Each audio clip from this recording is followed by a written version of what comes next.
Hey there guys, Randy with Pete's RV TV today. Today I'm telling you guys how things work, because I am a firm believer if you know how things work, you can use them better. So today we're going to talk about antifreeze. So when we go to winterize our camper in the fall, if you live in the east or the northeast like I do, or in the snowbelt states across the Midwest, it gets below freezing, we need to displace the water in our RVs with non-toxic antifreeze built for plumbing systems. And so pretty commonplace there, but over the years I've seen the antifreeze change, so I wanted to talk about it for a minute because there's two definite players in the marketplace, and one of them is good and one of them I feel is not as good. So I wanted to just tell you guys how it works. And so anyway, like at Pete's RV, we're gonna use a propylene glycol antifreeze, and what that is it's a food preservative for the most part. It is very high in it tastes like sugar water. So again, just the glycol. It's got glycerin in it. It also has a corrosion inhibitor, which is actually the dye to make it pink. And so just lots of stuff that is not going to be harmful to your plumbing system. It's the only thing that we use here at Pete's RV, and the reason we use it again is because it's a positive for your plumbing system rather than a negative. And the negative is going to be the cheaper version out there in the marketplace, usually the one you see at the bigger box stores, the Walmarts, the Home Depots, and things like that.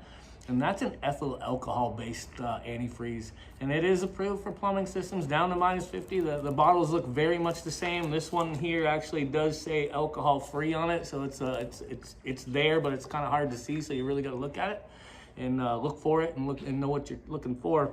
But the reason I'm not a fan of the alcohol antifreeze is because what alcohol does to our plumbing systems. Alcohol is very, it's abrasive, right? It's alcohol. When we clean things, if something's stuck on something, you get some alcohol and clean it, right? Or you sterilize with alcohol because it kills things. But it is also very rough stuff. So your RV's plumbing system is made out of PEX plumbing now. We don't use any PVC or any copper anymore. It's all made out of plastic plumbing parts. And this is really good stuff. The burst rate on this is crazy high, so it works well in the RV industry. I got a 100 PSI, this thing's rated up to. It's easy, you can bend it, so we can make it go around corners and stuff. So it makes a whole lot of sense in the RV world. We're using them in homes now too. It works really well in the RV world, but it is made of plastic. And when alcohol sits around in this for a long period of times, it actually permeates the pores of the plastic and will leave foul odors and foul taste, and just not great for plastic to have that alcohol sitting against it all winter long, because you do leave the antifreeze in for the winter months after you've displaced all that water with the antifreeze. The other place that is a negative for alcohol to sit against all winter long is our faucets, our packings in our faucets. So as I'm using this little shower diverter here, we can see that we've got the hot and cold incoming, and it mixes and will come out and go to the shower head. If you were able to see down in these pipes here, there's actually a rubber plunger that comes into and out of a seated spot to allow water to pass. And so when we put this in, we run antifreeze through it all winter long.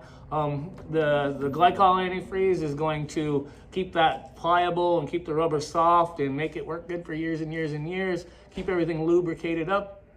Glycerin will help with that as well. The ethyl alcohol is actually going to start to dry out those rubber fittings and those O-rings and things like that we would find in our faucet. So a negative. So with using alcohol for extended periods of times, year after year after year, you're going to start seeing your plastic fittings fail, your faucets fail.